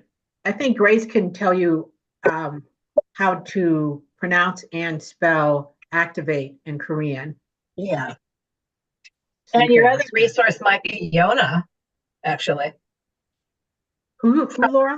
Yona, the person who represented Korean festival to us. Oh, the young lady, yes, the lady who came in that we donated money to her. Yes, yes, she was very nice. Right. And I think she's a Korean speaker as well. Okay. Do you have her contact info? I Or do. I Grace? can send it. Yeah, just so that I can reach out to them and kind of talk to them and be like, hey, would you mind helping us out on this? Right. Because I know also Grace is a little busy with her own election cycle and Right. stuff. So So there's yeah. also at CD10, there's a few Korean speakers. So I mean, I think we have the ability, but what we've done in the past, and this is where Hunter, I don't know if you know the answer yet, is that we didn't really try to like communicate a lot in Korean. We sent them to our website, and somehow we had a Korean portion on the website. How we did that, I do not know. That's the question for Anne. Yeah, No, agreed. I mean, because it might essentially what was on the website just, and if we're just changing our theme from lift every voice to activate and changing the dates, it may be that we can just have her reactivate the website and put in new dates, new theme, new links, and we're good to go. But we were sending the Korean speakers to the website. We were not trying to do Korean postcards, but we were definitely trying to do handouts with Spanish and not just English. And that is where we started having conflicts because it was which Spanish, formal Spanish. Yes, we should do Yeah. formal Spanish, not colloquial Spanish. No, we should do formal Spanish. I definitely agree. I think Yeah, that I mean, even with English, we should do formal English. Yeah, we can say some, I mean, I can't even think any slang right now, but I think we should. yeah, I think that keeps it uniform as well. And then again, that would be I mean for Korean and for all that to keep it formal. And then the most informal I think would be the whole activate stuff when we kind of draw attention to it. But are we okay with activate your voice or activate slash all of the other stuff being our Yeah. theme? Does anybody have Yeah, anything I else like that it. they would? And I like especially how Hunter said we can migrate that into other forms. So that's. Activate your ballot, activate, whatever we come up Yeah. with. And also, I just want to say, I know I'm speaking, as a 60-year-old when I say we should be more formal, but there may be a time where we have to meet people where they are. And if we're going to try to get younger people, the Gen Z group, we may have to modify the language to make it more appealing to them if we're going to try to get young people on the board. So Yeah. I realized I was old fashioned when I said, let's be more formal. So. No, it makes me cringe when you see ads just for anything with bad grammar and misplaced, where do I Apostrophes, yeah. Yeah, I expletive? tend to agree with Heber, honestly, where we keep it formal, maybe with the like activate your X, we can get a little fun with it and show some personality there. But as long as like all the reading material on the website and stuff, I think that we should just keep that as formal as possible. Okay. Yeah, All right, and then great. what I was thinking is to get our Gen Z or younger population is working on some reels. And I do know that those get a lot of traction on Instagram. Like if you see a post with a picture, it doesn't get nearly as much traction as someone putting a reel, even if it's a reel of a picture, like it just massively doubles that. And that doesn't mean that we have to change our language. It just means that we're just the format of how we're reaching them. And we're still reaching them where they're at, basically, which is reels, which is what they're really interested in. But that is a conversation, I guess, down the line with Yeah, communications yeah, stuff. because those reels, I think, have to be approved. I don't know what process Hunter has with that, but if we're gonna do reels, if it's somebody talking, I think there needs to be I feel process. comfortable doing any approvals for that. That's pretty much what I do all day at work anyway. Um, I agree though, reels would be good. why would a reel need well, first of all, what's a reel in this context and why would it need approved? A to reel have is just like approval? a video posted a certain way on Instagram, specifically. Yeah, I don't know that it would, I mean, is it scripted? That could be. Yeah, it could be somebody, well, when I think of a reel, this is Hmm. one aspect, it's somebody talking, so it would be Hunter or Ever saying, hey, everybody, come out and vote UNNC. We're having a winter wonderland. I hope to see you there, or whatever I it don't is. think that needs approvals. I think don't she know. means just like if Hunter there's has any to, content or if they're saying like, the election is April 23rd or something, like we just need to make sure that the facts that they're giving are correct. You know? Yeah, and more than anything, I think that that would be Hunter's approval more than anything, like his yeah, being I'm okay communicated. to do that. Yeah. yeah, But that's what I that's what meant, I'm Hunter's asking. approval. Can they be somewhat scripted? As long as Yes. they can be scripted, I'm gonna sneeze. Sorry.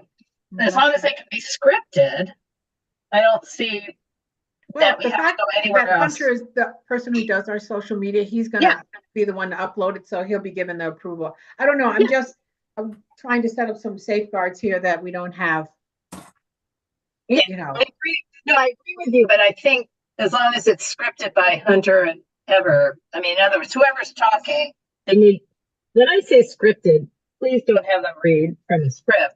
But like Right. Teresa, when you or I go to City Hall and speak on behalf of, whether it's UNNC or Urban Forestry or whatever, we may not stick word by word slavishly to a script, but we are presenting on behalf of, you know, somebody and we're sticking to the broad outlines of the script. Right. So that's all. I don't think we need to. Yeah, That's I the think way. that's I don't great. know I why. think I that's don't know why a reel is better than a series of photos, but I know that either is better than just words in social media. yeah, it's more of the algorithm. It's not a us thing or a thing. It's what Instagram pushes more. It's what keeps more engagement more than anything. But Mhm. those are just that's just their back end type of thing. Their priorities more than anything. You're muted, by the way. This is sort of like insider baseball, but reels typically are served to people who don't follow you. So if you want to reach more of an audience that isn't your current audience, which is what we're trying to do when we're finding new candidates, then we would use reels. I know Instagram right now is also really pushing carousel photos. So we should be doing more carousel photos when it comes to elections as well. Obviously not anything that we need to do right now, but just something to keep your mind on. Yeah, yeah, for sure. Okay, so we have that on the theme. Any other comments, questions on the theme? Or are we okay to move on? Mhm. Yeah. Okay.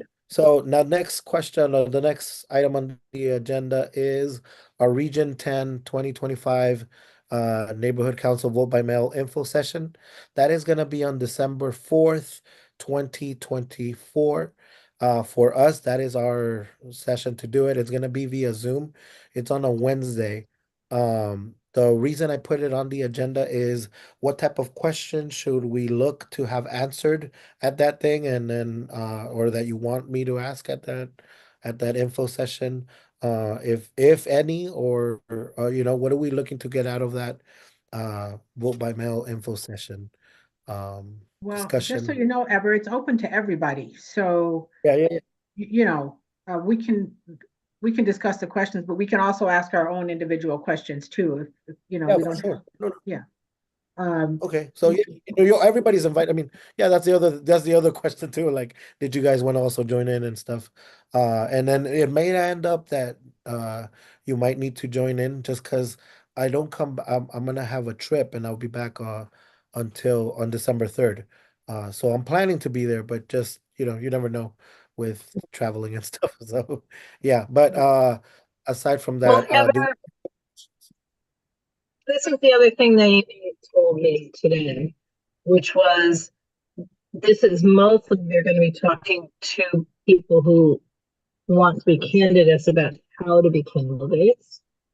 Though, of course, some of the things, but that you'd be welcome to go to an earlier session to see what it's like before our session.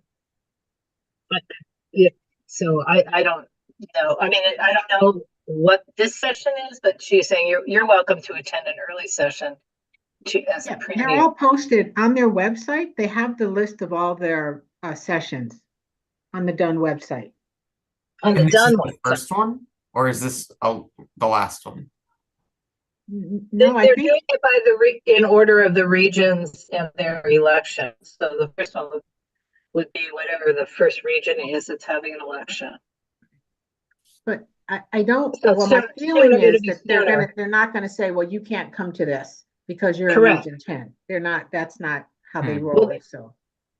But I guess if I had to ask a question, I would want to know, how are they supporting the neighborhood councils in this election cycle?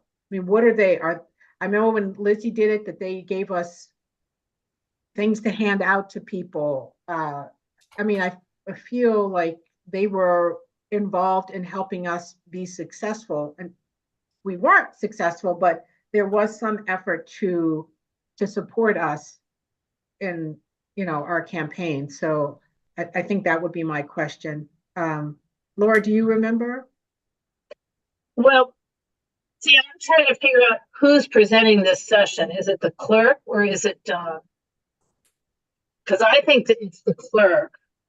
And based on what she said today, I'm more convinced that it's the clerk because how to be a candidate would be a clerk thing. Whereas how to do the marketing campaign, how to is what Dunn is doing. So I'm just not sure anymore. I'm very confused as to who's promoting what session. Well, has Dunn reached out to us or given us any information on how they're supporting neighborhood councils? No, but Oh. ever you had a conversation with them, didn't you? With John? It was a unofficial conversation more than anything. I was there for the Hispanic Heritage Month thing, celebration that they were having, but it was just more unofficial than anything. It wasn't really a thing. You know what I mean? Well, we do. Last year, they ended up hiring some entities to help with outreach after half the elections were over. They don't seem to get their act together very quickly. Am I being snarky? I Well, am. my issue is that our info session is like 2 days before our stuff Yeah. even. Yeah. So Yeah. like that. Yeah. Or I one day before we have our each one bring one holiday celebration. So, I know my initial thought about this would be that it would be great if you or somebody, if you're not around, could just go to this and sort of take minutes and report to the board like, hey, elections are coming up. We're obviously here doing a meet the candidates forum. We just had this meeting 2 days ago. Here's what you missed. Because I'm sure a lot of people, myself included, are gonna have to go through this process soon and have not done it before and don't know what to do. So Okay. I think I can't think of any questions for them off the top of my head, but I can think that they're gonna have some important information that some people on our board are gonna need to Have a know. have a summary right. for the board, basically. Okay. Okay. So that would be a report for the Right. December governing board meeting then. Yeah. Right. Right. Okay. And one of the questions I did already ask, which was, can we help people fill out their paper ballots? And then Hmm. deliver them. And she actually, because we've done two things consistently in the last couple of years.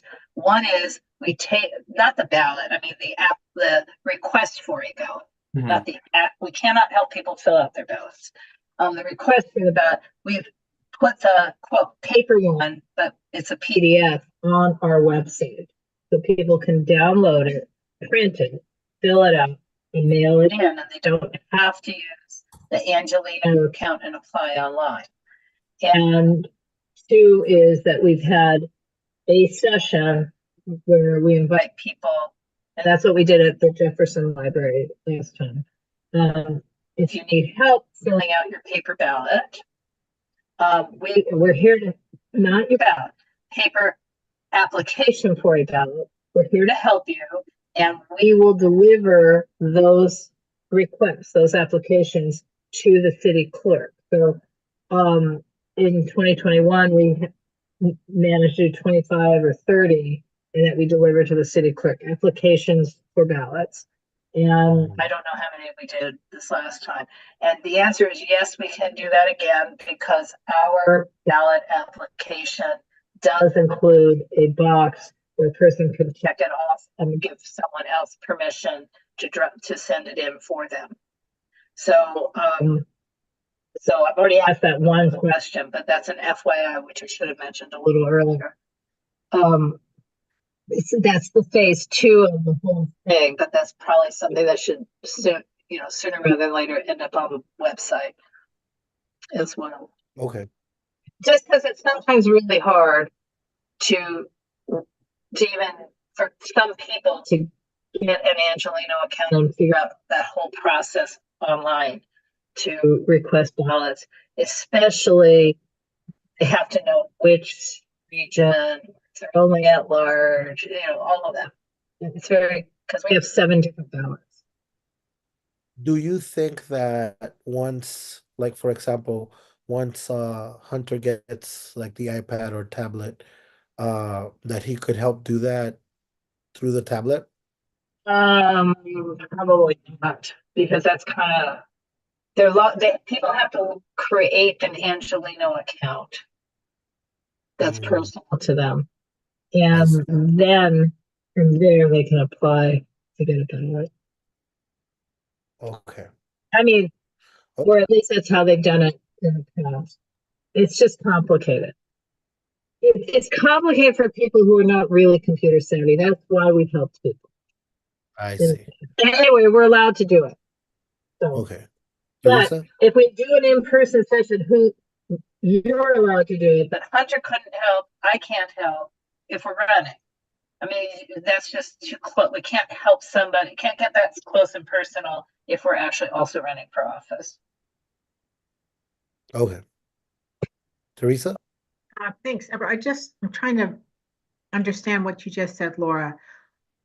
I don't think people have to have a My311 account or a My vote. 311, not my 311, an Angelino account. I don't think they have to have that. I think they fill out the form, they send it in, and then the ballot is mailed to them, and then they submit the ballot.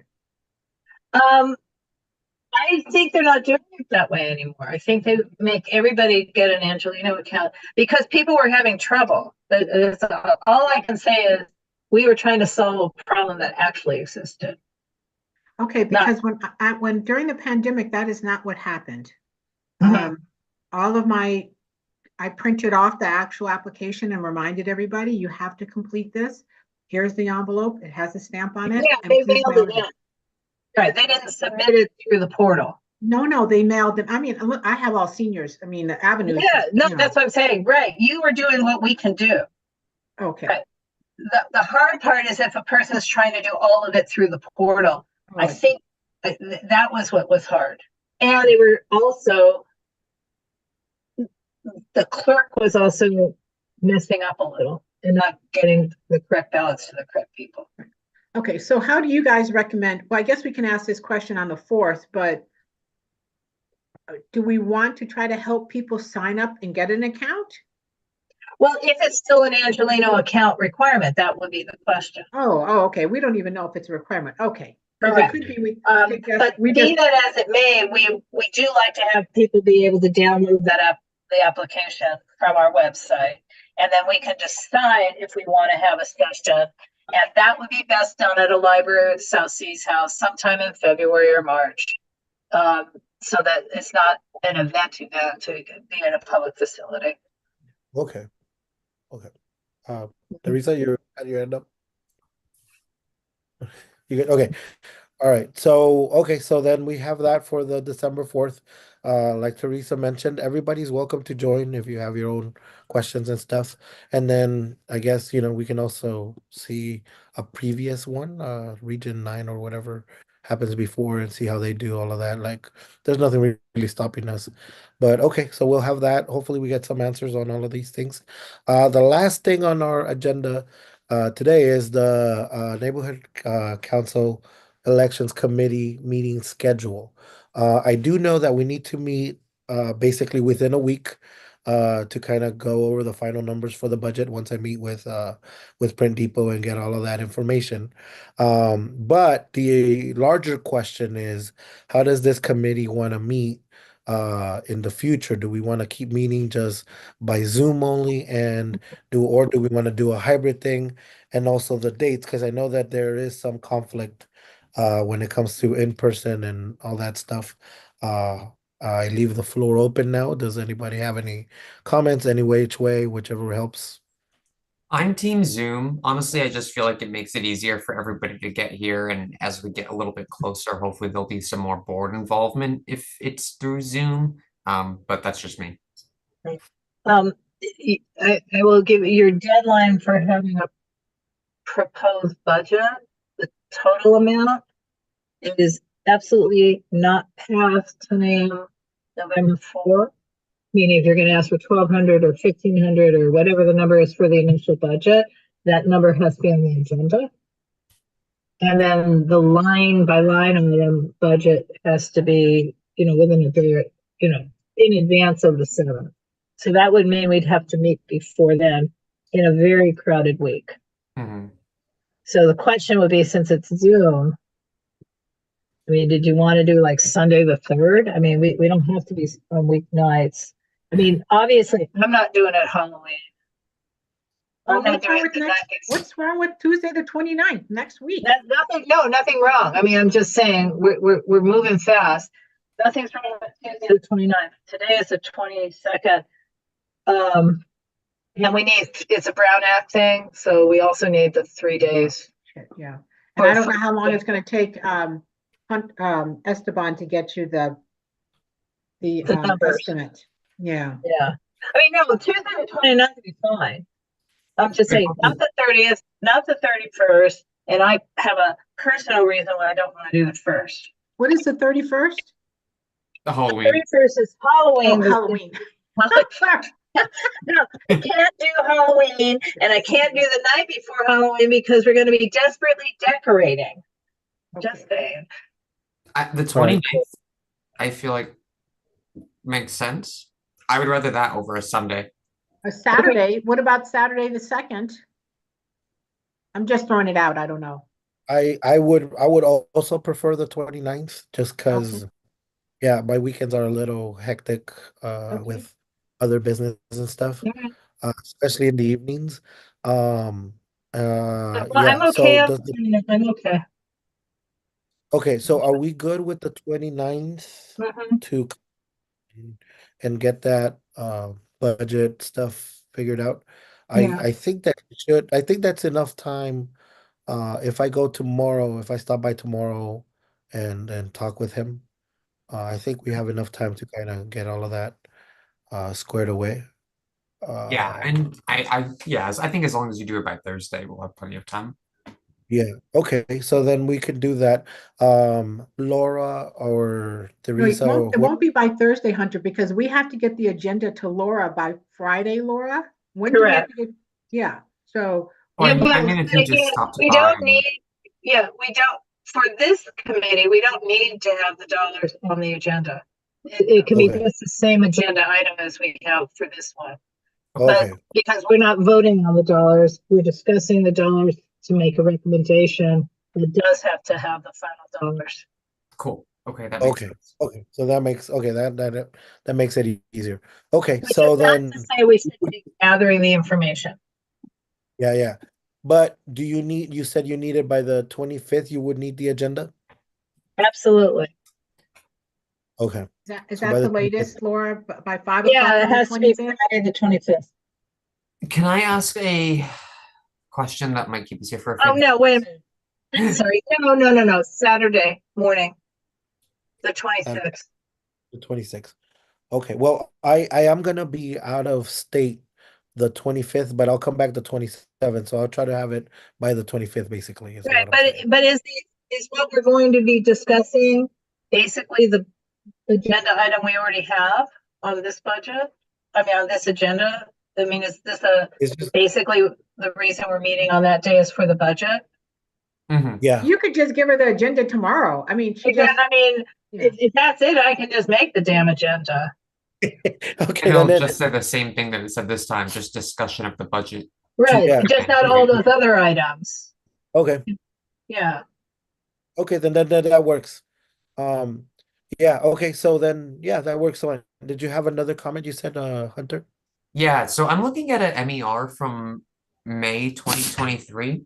Oh, excuse my dog, he just sneezed. So I'm seeing here that the adopted budget for office outreach and elections is 28,500. I'm surely Yeah. reading that wrong, right? What? I'm looking at an MER here, and it says the adopted budget for office outreach and elections. Sorry, my Oh, dog. that's the whole budget for they did that. They combine, the city clerk combines everything into one big lump. But the election budget, the overarching election budget, was gonna be the, Can you share that, Hunter? Yeah, so I'm combines just the, in the here, let me download it. Is there Yeah, a way that he I- can share the screen? Yeah, I just gave him permission, I think. Oh, Yeah, oh, so great. that you Okay, can okay. share it, so we can see it. Yeah, yeah, totally. but I can give you an explanation. The majority of that is office, and then X amount is outreach, and really elections had a zero. Because what we had also voted was that we would use the rollover funds for elections. But this is an MER that we approved. And can you make it larger too, Hunter?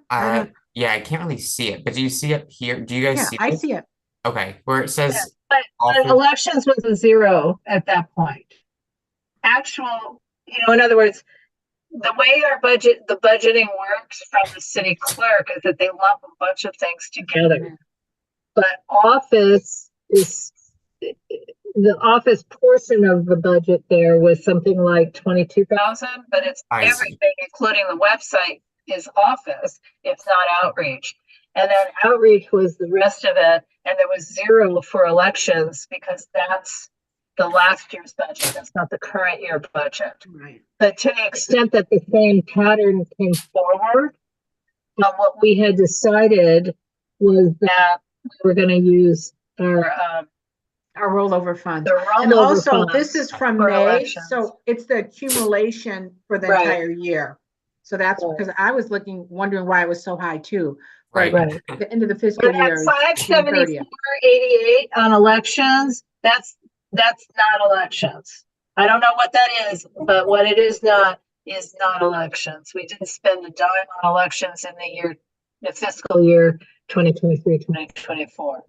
Okay, Well, interesting. it's listed, something happened that they, I know, but I mean, There's a Yeah. few of them. I just typed elections into the Google Drive and found a couple MERs. I'm not Yeah. going to pretend to understand what they mean. I'm not the well, you found term MERs in the Google Drive because it came up in board meeting agendas, correct? Yeah, But I probably. have the BACs on the individual items. I'm giving all of this to Ever on Thursday. I've created him a monster flash drive. Okay, cool. Yeah, I was just curious about because we're going to talk about this next week. My dog is like an allergy attack right now. We're going to talk about this next week, but I just wanted to make sure that we're on the same page. I thought 28,000 was a crazy amount for It is a budgeting. crazy amount. That includes the website, meaning and Yeah. what they do, but also all the fees for it, and it just includes a lot of other stuff.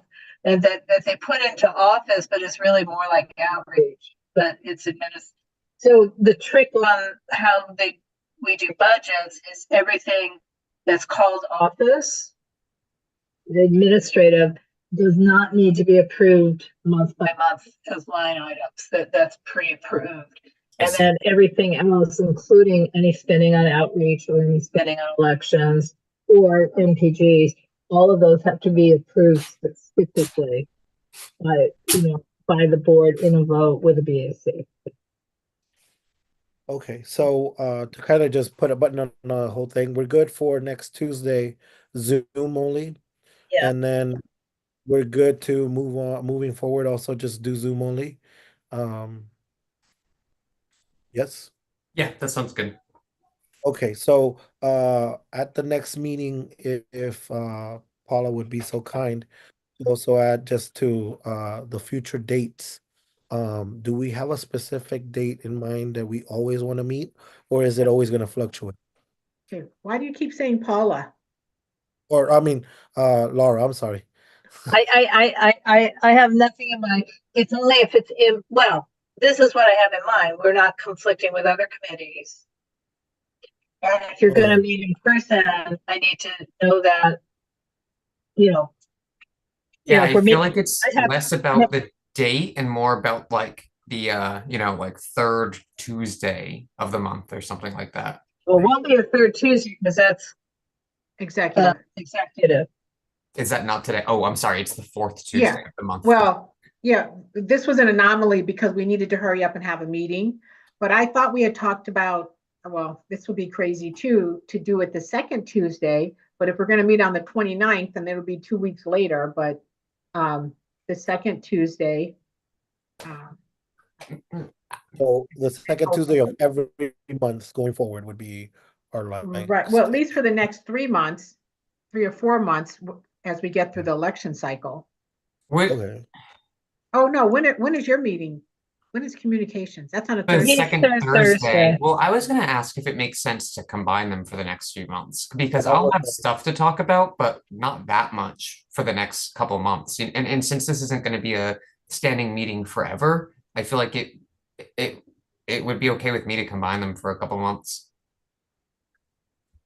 So can we do it on Thursday? Oh, so what, you want to move your committee to in person or just Zoom, Hunter, or we just move it to in person? For me too, yeah, I'm happy to do that. Whatever's easiest for everyone. I mean, it's really just been us that's been attending, you know what I mean? So if we want to do the second Tuesday or the second Thursday just on Zoom or Well, hybrid, we can't do the second Thursday. We can do the third Thursday Zoom only. Which is mine is not your the month. second? Oh, I'm the Second- third. I'm the Yeah, third if you're Thursday. a Okay. third, you can do third Thursday and move it to Zoom only. We can do second Tuesday and have it Zoom only, and then we give up the third Thursday night. But actually, if you wanted, let me just say it this way. If we want to do this meeting combined with communications on the second Thursday in November, then Tori can do her homelessness liaison meeting on the third Thursday because she cannot do it on the fourth Thursday because that's Thanksgiving. Sure. Yeah, I would that's just fine. say, just so everybody has all the information, the reason why we were trying to have in-person meetings, because you know, we could have all stayed on Zoom. We had a hybrid system, but it's so that we can keep employees getting hour at the South Seas house. So we're trying to give everybody some hours. So if we meet, yeah, this would accomplish that for November anyway, because otherwise we'd have to bounce Tori around or cancel her meeting. That's what I'm saying, because I know she's going to ask me, can she meet on the third Thursday? And I was going to have to say probably not. I'm at least for November, I'm happy to change it so that way she can have the third Thursday and because I'm flexible. so Right. I support a meeting, both or combination of the committees for November, but I really, you know, as a former chair of the Recreation and Parks, we really worked hard to get the council district to pay for 10 days a month. So I would like for us to try to have meeting in person if we can, one of these. I mean, I'm gonna try to do a tree committee in person too, so, you know, That makes if we sense. can, I'd like to do that so we can Okay. give people part-time hours. Well, let's just say it this way. The elections committee can combine with the communications committee for the next couple of months. But the manner in which we meet and the date on which we meet can bounce. But for November, we would do it Zoom only on the 12th, which is the second Tuesday, because we don't have the South Seas House that night. So it's not an option to meet in person. Okay, well, we'll put it if the South Seas House is available, then we would do it. Okay, Just- and so I will tell Astrid that you know the 12th is on her calendar, a calendar I helped create, but it belongs to the HPOZ. But Okay, it's a- So I don't that- want to do that because we don't know what's gonna happen with HPOZ. right. So no, Yeah, that's we what I'm can't saying. do- We can plan right now that it'd be Zoom only. Oh, okay. So we And have, then- just so I confirm, we have two Zoom meetings coming up. One, the 29th, Correct. Tuesday, the 29th, and then the Another 12th, which is that the 12th, Tuesday, the 12th. So I will make sure that those are, something happened today when I went in Zoom because the scheduled meeting was not there. And I was like, wait a minute, I put in all this information. So I don't know where it is I have to go in, but I will try to make sure we Okay. use the same code that we currently have assigned to that committee. Okay. And so thank you. How did you get in? You just did hit the I agenda? went to the agenda, and because I was already logged into Zoom, it recognized me as the host and went in. So I don't know. I just have to go in and find out why Where is it? next meeting. All right. Okay. All right, are we good? Does Yeah. that work? Anything else? Any other thing? No, it was a great meeting, Ever. You were really prepared, and Hunter had great ideas. It was a great meeting. Mhm. Yeah, I good feel like we got a job. lot done. All right, so at 8:57, meeting adjourned. Thank you, everybody, and I will see you guys later. Okay. Thank you, Ever. Bye. I will stop the live stream.